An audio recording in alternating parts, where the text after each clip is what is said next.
Hey guys, what's going on? I got another book haul for you here. Luckily I've been finding a lot of saleable books because I'm still trying to fill up this huge shelf behind me. And what a better way to begin than with my man Fredrik Backman. Got Beartown, which I've read and shared my thoughts on before, and this other one which I have not read, but I have a copy of this on my TBR, otherwise I would keep it. Backman's always a good sale. We got a copy of The Alchemist, which I've also shared my thoughts on, and how beautiful of a book it is. I'm not going to sell this one because this is the perfect gift right here for a book lover. It's a 25th anniversary edition. It's got a nice texture to it. The content is beautiful. The book is beautiful. It's got a bit of a skewed orientation there, but you know, nothing is perfect. It's still beautiful. Got a copy of Radium Girls, which I've sold 4 times now. This one has a bit of a gutter spine, but you know, still a very readable book, and I'm just going to price it very low and someone will be happy to get this book for cheap, even though it has a imperfection. Thinking Fast and Slow, which I have sold before. It's a beautiful copy, near mint. All the Light We Cannot See, bookstore staple.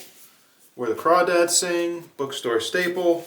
The Song of Achilles, which I found out about through BookTube, thanks. Same with this one. Same with this one. So thanks for that, guys. The Boy, the Mole, the Fox, and the Horse, which again, I have a copy of this on my TBR, otherwise I would keep this one. I imagine it's going to be a lot like The Alchemist. Short, sweet, beautiful, full of meaning. We'll find out. I probably got to read this next. I'm almost done with. I'm reading Artemis right now by Andy Weir. The Guncle. Not only the Guncle, but 2 Guncles.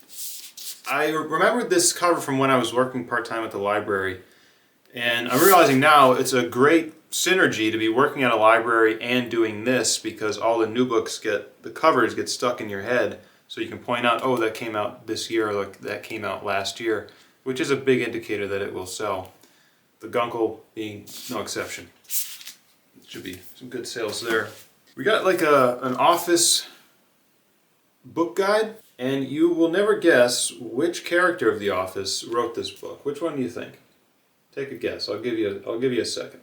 I think it was Michael, Jim, Dwight. It was actually Kevin. Kevin wrote this book, which is kind of cool. Especially because in this show they just like flanderdize him to all hell, so he's just like this dumb guy, but he's proving himself. Weird part about this book is that it has 2 dust jackets. I don't know how that happens, but luckily one acts as like a protector for the other jacket, so it's in very good condition. We got an Allman Brothers book. This one I'll have to keep an eye out for like band biographies, especially ones like this with cult followings, like Grateful Dead or Fish or whatnot. Braiding Sweetgrass. Sounds exciting, right? Women in Italian Renaissance Art. Manchester University Press. This one I will say is probably the most boring book I have for you today. The 2022 U.S. Error Coin Guide. I mean, boring to me, maybe thrilling to somebody else. It does go into detail about all of the potential errors in coins and like zoomed up images. Like, who knows? You could have, like a misaligned nickel right there that's worth $1,000 in your pocket right now. I guess that's the thrill. The Quest for the Origins of Vedic Culture. I don't know what Vedic culture is. I should read this book and find out. Choosing the Right Pawn. This one's a bit of a gamble I took because there's not a lot sold, but the people that are trying to sell, they're asking for a whole lot. So I figure I'd just make it reasonable, and then if anyone's looking for it, then they'll choose mine. Another one, Oxford University Press there. Kitchen Confidential, Anthony Bourdain. A lot of sales. It's kind of a weird effect when someone dies, so now everything with their name on it is worth more. I was actually at a bookstore the other day, and you start to recognize the other people that are doing the same stuff. and the attendant wheels out the new books, and everyone, converges on it, and we're all searching through, and I say like vultures to a corpse, right? And they didn't like that at all. They gave me, they looked up for a second and they looked back down. I guess there's a lot of negative connotation there, but that is what we're doing. I don't know. Hate Incorporated, how the media is making us hate each other. I like putting a book like this out there because I think it's a very important issue. I'd like to vet all the books that I'm selling here, but that's just impossible. But, Joe Rogan says excellent and really effing disturbing. So what else do you need, right?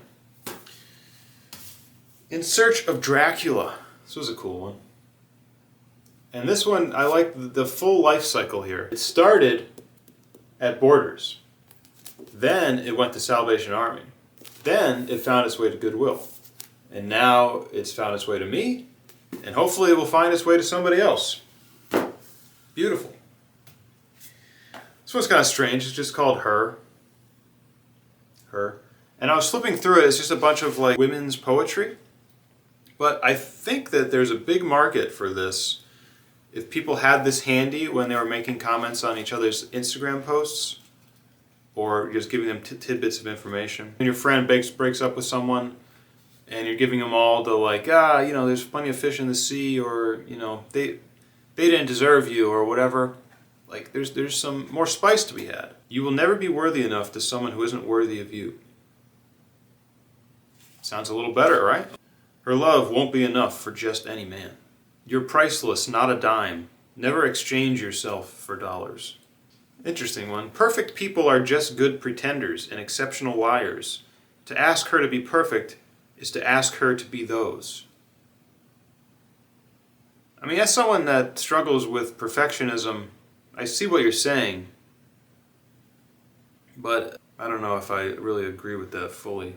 Their loss of interest in you doesn't make you any less interesting. That's a good one. If you do not love yourself, others will use that to justify their inability to love you. I don't claim to like poetry, but yeah, I got into that for a minute. And lastly, we have Consider the Lobster, which, of course, I ask you to do now. I think what this is kind of a David Sedaris kind of deal. I'm a fan of David Sedaris, and I haven't found anyone like him, that very absurd comedy style. So, yeah, I'll give this a shot. I'm going to put this on my TBR for a little while and see what happens. Alright, that's what I got for you today. Thanks for joining me. I'm working on a video right now where I make this big, colorful, kind of wonky looking bookshelf. Hopefully that's out soon. Otherwise, I'm still trying to fill this baby up, like I said, so book hauls abound. Alright guys, see you next time.